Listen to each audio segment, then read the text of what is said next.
Anong ganap sa mundo ng showbiz? Naninindigan si OG Diaz na may bagong inspirasyon na ngayon si Bea Alonzo. Taliwas ito sa binitiwang pahayag ng kapuso actress na single siya ngayon. Ibinahagi nga ni OG ang larawan kung saan makikitang nasa airport si Bea. Solo ang aktres na naglalakad sa di kalayuan.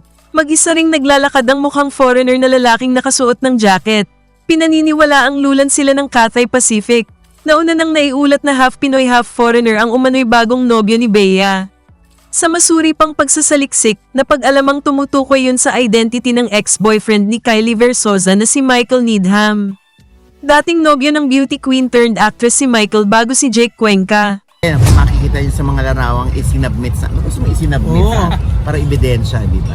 Ayan. Parang ito ba yung ibinabalita mo, Ochi? Tinanong ako. Sabi ko, hindi ko alam kung yan yung same guy na binabalita ko kasi hindi ko naman siya talaga kilala. Pero ang may nagsabi sa akin na ex-boyfriend daw ito ni Kylie Versosa.